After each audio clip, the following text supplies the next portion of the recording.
I have the odd distinction of being the first Black writer in a few writers' rooms. It's a very weird thing, and it's one of those weird things that I feel like I always have to state, because if I don't do it, nobody else will. In the history of The Daily Show, there were only 3 writer correspondents. Only 3 in the history of The Daily Show. Most of the correspondents were just there, hired as correspondents. But in the history of the show, it's Stephen Colbert, it's John Oliver, and it's me. We're the 3. 2 of them, life is great. I'll let you come up with whatever conclusion you want to about that, but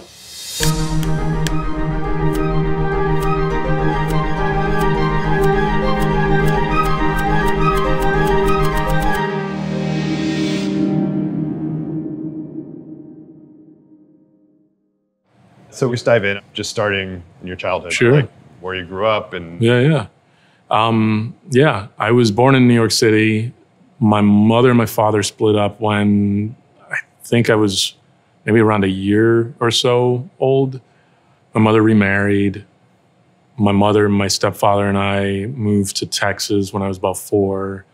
I got to travel a little bit as a kid and see things that maybe in some ways, I don't know, I wonder now how that affected the way that I see things, because growing up in Texas, I think it's very easy to see things as just from that perspective. And I just remember going back to Texas after summer trips and being like, basements are the most amazing thing, because we didn't have those. And I was just like, one day I'm going to have a basement, which is it's a very creepy goal for someone to have.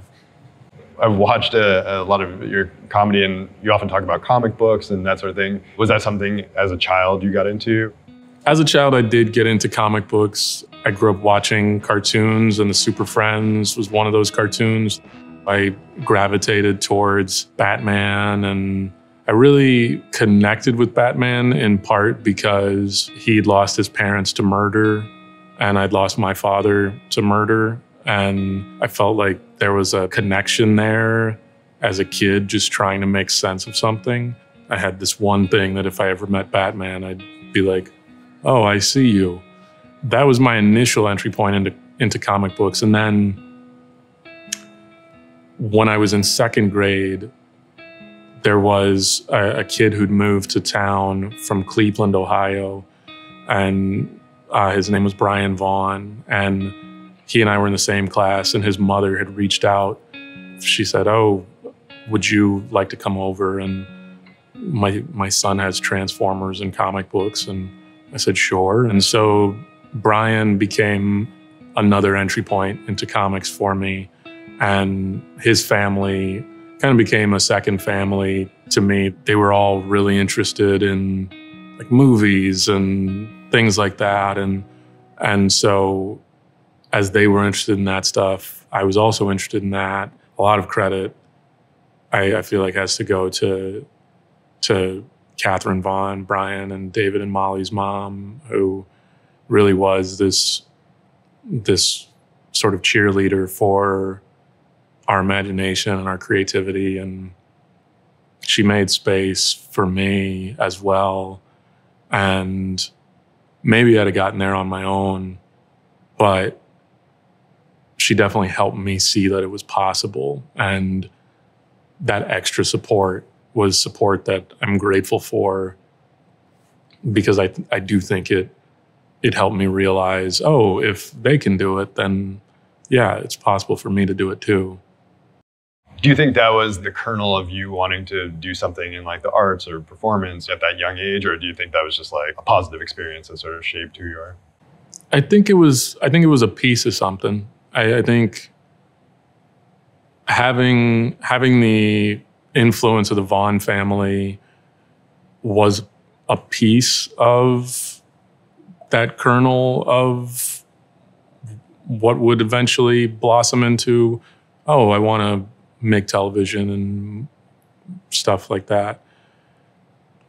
As a kid, I remember seeing, Eddie Murphy on SNL when it would run on Nick at Night. And I remember watching The Cosby Show and thinking, I think I want to be a doctor. And then realizing, oh no, I want to do that. I want to be a performer. I want to be a comedian. And then trying to figure out how to get there, because it's not like from Texas, there was a straight line to that. And I think a lot of it was seeing other Black people doing it. Oh, wow. Okay, Whoopi Goldberg can be in movies and be funny. And I would see the promos for her with Billy Crystal and Robin Williams. And it felt like, oh, there's space for her. So maybe there could be space for me. Or I'd see Eddie Murphy or Richard Pryor or any of these people that told me I might be welcome here.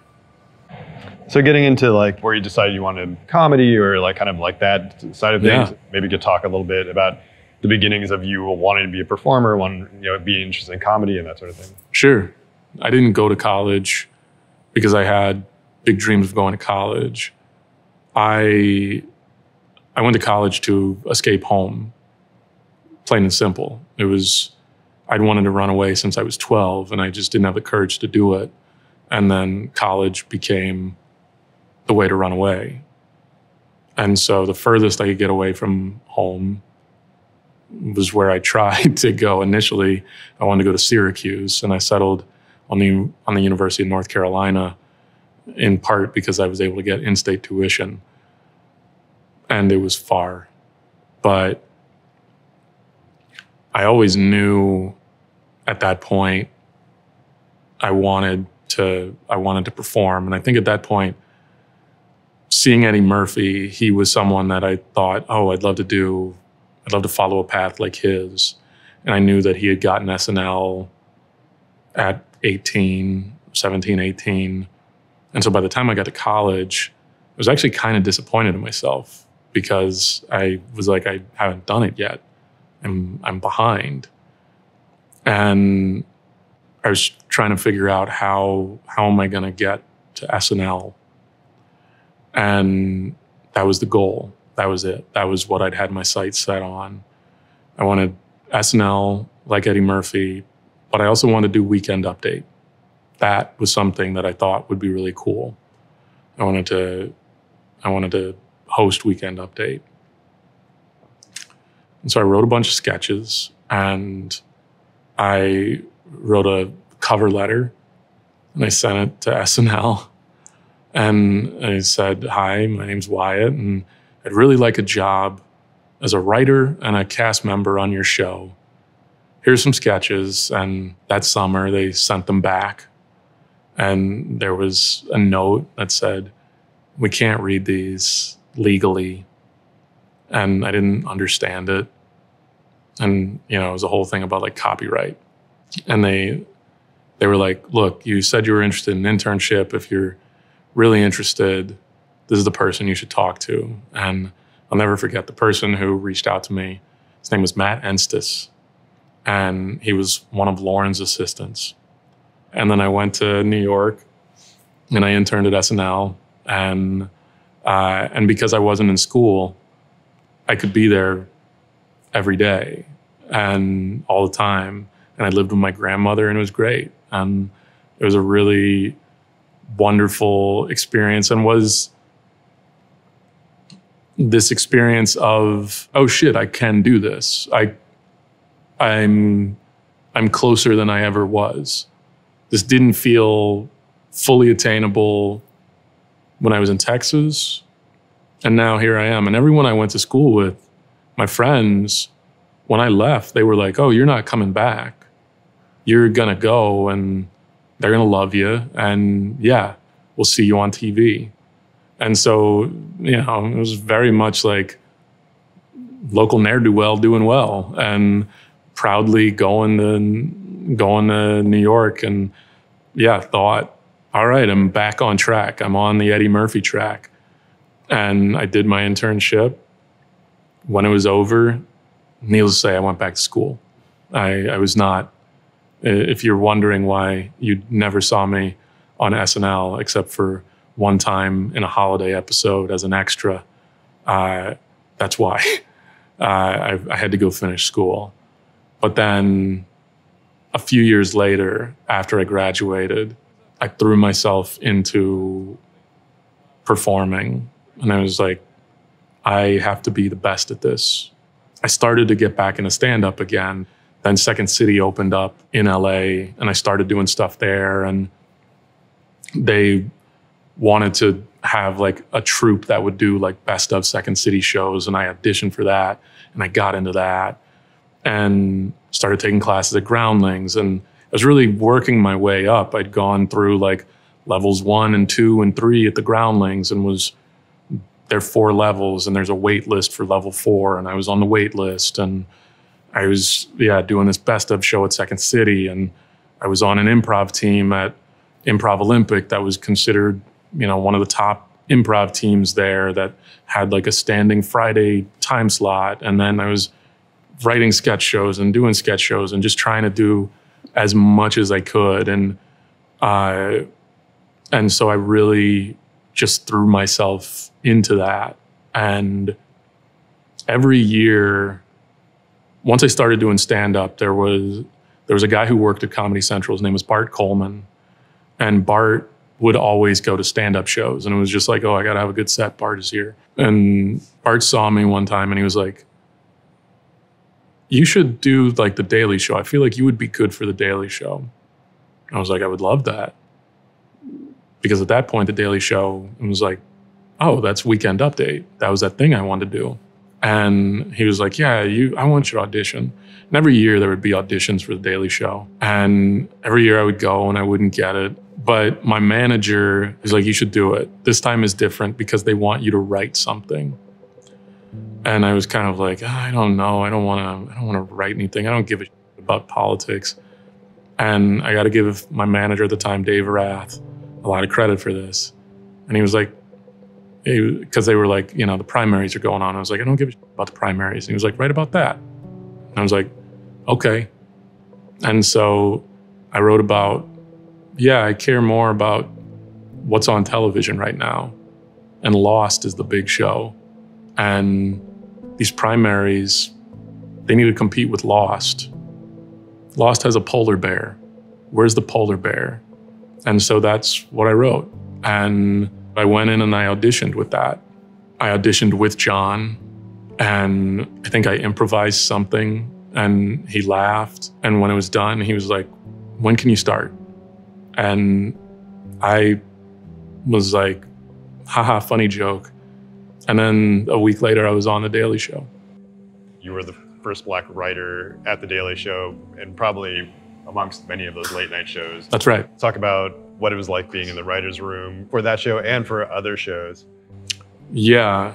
The Daily Show had won an Emmy for Best Writing, and Jon's acceptance speech joked about diversity and the lack of diversity, and made what to me feels like a really joke, where he was like, people talk about, the lack of diversity, but, I've got tall Steve and short Steve, and there's that Steve over there and this other Steve. And whether that was a self-deprecating, like, oops, I know I'm not doing as well as I should when it comes to this, or I don't really give a shit about diversity, it's still not doing the work. And so I got hired maybe a year or two after that. When I was hired and brought into the room, I was told, we want you for your voice, and you are a correspondent who is Black. And I wasn't just the first Black writer. I was technically the first Black correspondent, like full-time correspondent. Larry Wilmore was a contributor. Before that, William Stevenson is technically the first Black correspondent contributor on the show, but that predated Jon. And so, yeah, Larry was a contributor who would just travel in. I relocated there. I was there every day. And so I held this distinction of being the first Black correspondent and the first Black writer. At that point in my career, I'd had one other big professional job. I was a writer on the animated series King of the Hill. When I got hired at King of the Hill, it was shortly after the NAACP had done a study about the lack of diversity in Hollywood writers' rooms. And they put a lot of pressure on the studios to change. And so the studio's response was to go to these shows and say, hey, you need to do better. These rooms shouldn't just be all white dudes and, maybe a woman, maybe one person of color. And to incentivize television shows to do better, the studios said, if you all can hire a person of color, we, the studio, will pay for their salary. It won't go against your show's budget. It'll come out of the studio's pocket. And even with that, most shows still couldn't be bothered. I knew this because one of my bosses made a point to tell me this all the time, to tell me that I was a free writer, that I cost the show nothing. And I think for him, he saw it as this amazing thing, that I was some sort of coupon and that it was to be celebrated. What it felt like was, I'm not really a part of the show. I'm only here because someone else is paying for me to be here, that you're not that invested in me. I have a value. And if you don't see my value, and all my value is to you is that I don't cost anything, that I'm free labor to you, that doesn't feel good.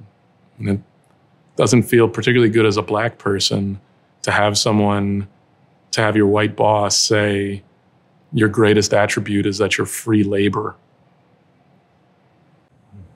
Maybe you could just briefly explain what happened at The Daily Show. What made you feel bold to come out and tell that story? Jon had done something on the show that I found offensive. And as it happened, other people found it offensive too. But it was one of those things that Fox News kind of ran with. And in his defensive posture, Fox News was saying, hey, this, liberal icon isn't as, he isn't as progressive as you thought he was. And I think that was getting to him. But there was a part of it that was like,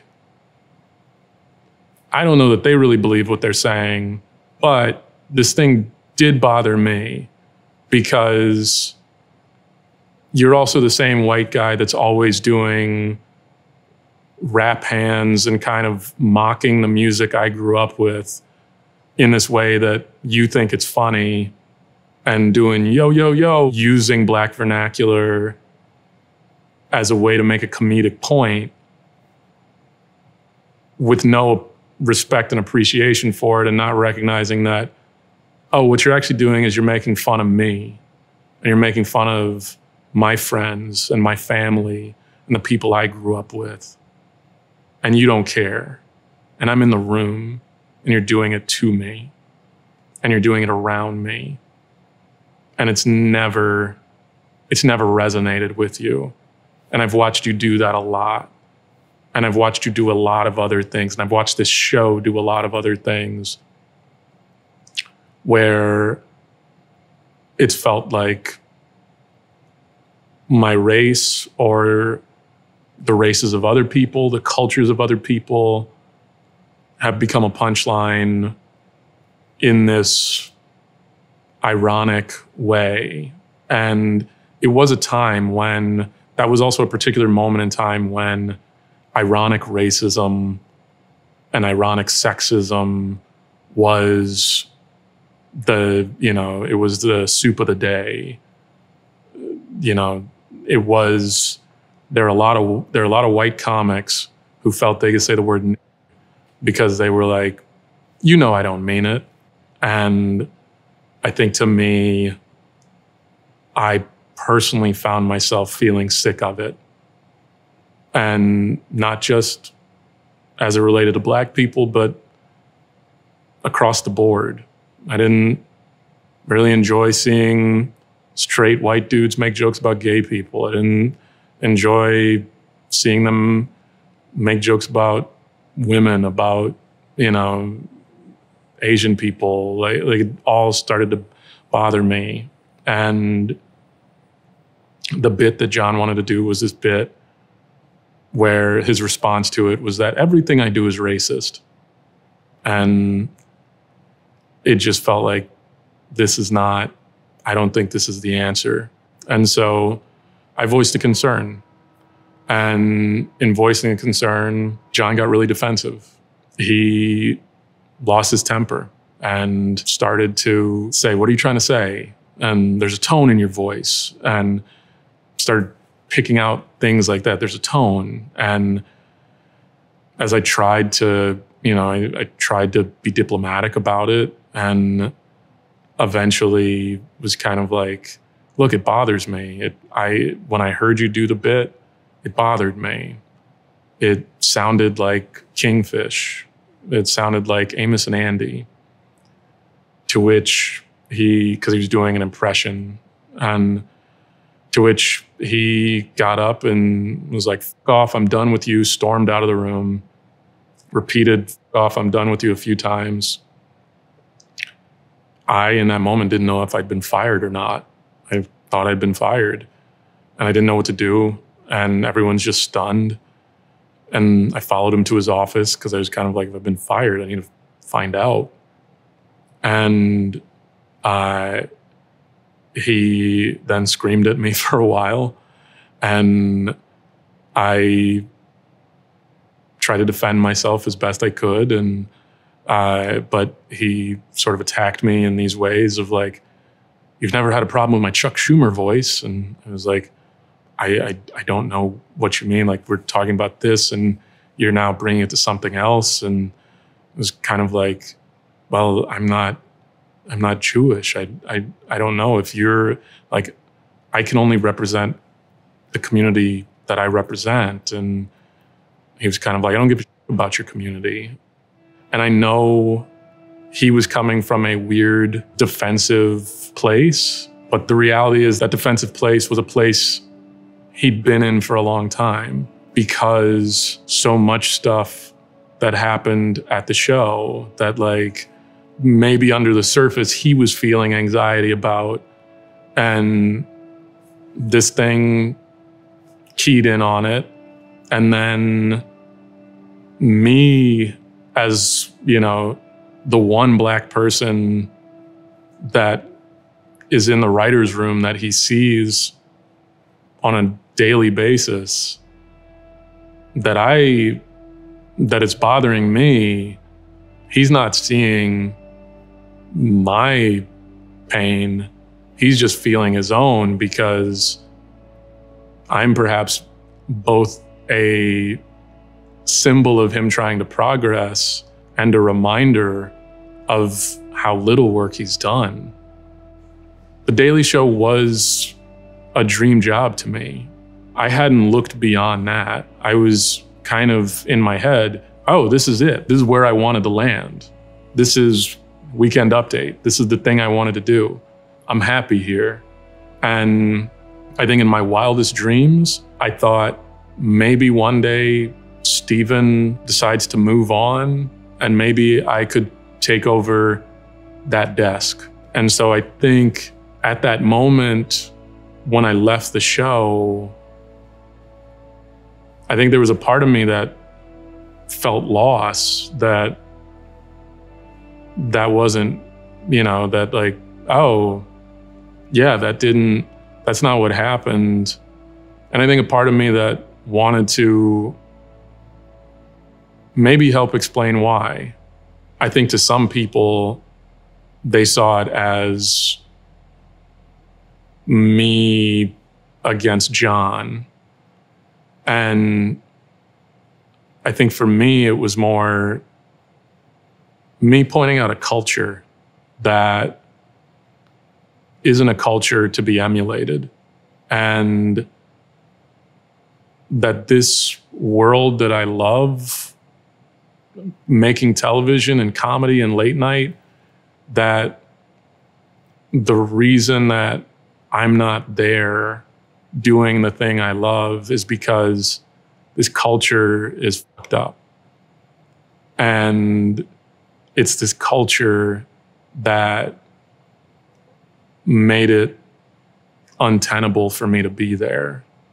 A lot of those late night shows, it's one person who is the face of it.